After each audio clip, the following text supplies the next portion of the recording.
Skyld og skam lever rigtig godt i mørket, men det bliver nemmere at være i, når det kommer ud i lyset.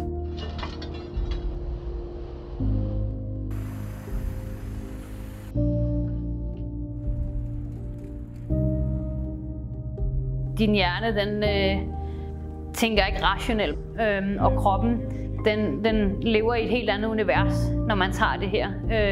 Meget, meget ubeskriveligt, hvordan det føles at tage heroin, men det er simpelthen sin egen lille euforiske verden, man lever i, og den kan man ikke komme ind i på nogen andre måder. Og det er det, der hurtigt giver dig problemer, fordi det vil du gerne leve i. Det vil kroppen i hvert fald gerne, og prøve at overbevise dig selv om, at det ikke er fedt at være i. Det er rigtig, rigtig svært.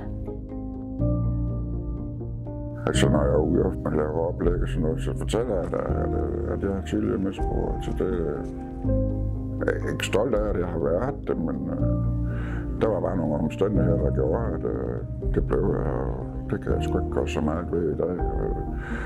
Men jeg kan forhåbentlig fortælle nogle ting, som gør, at der er nogen, der ikke havner i den situation.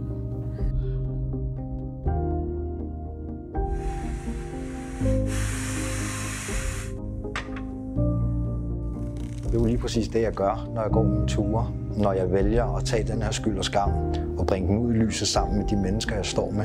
Og der kan jeg jo mærke en lethed, en frigørelse, en frihed fra den der meget tunge skyld og skam. At med mine ture, med mit arbejde med Gadens Stemmer, der har jeg lært at være med det på en helt anden måde, end hvad det var før i tiden.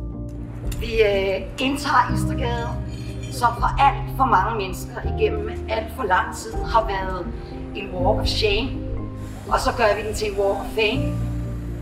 Jeg er jo egentlig ret så stolt over, hvor jeg er den dag i dag. Det er ikke mange, der har sådan nogle former for misbrug, som kommer ud af det igen, desværre. Det kan vi jo godt erkende at sige. Så fast, tak.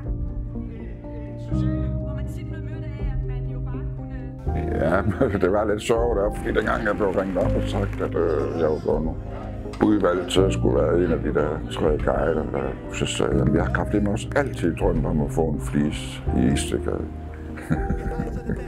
Nu når man tænker på tilbage historisk set inde i Istergade, når man havde en flis, så var det en prostitueret, der havde en flis inde i Istergade.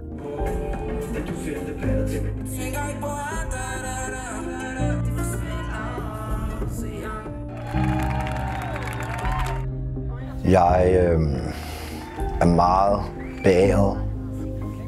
Jeg er meget stolt. Jeg bliver også meget rørt nu. Var der nogen, der havde sagt til mig for 4 år siden, da jeg prøvede at tage billetten væk fra, at Philip, en dag, der vil du have gjort så stor en forskel for dig selv og for andre, og du faktisk vil blive anerkendt for det kæmpe store stykke arbejde, du har gjort, så havde jeg jo grint mig lige op i hovedet. Jeg skal stadig lige knive mig selv i armen nogle gange.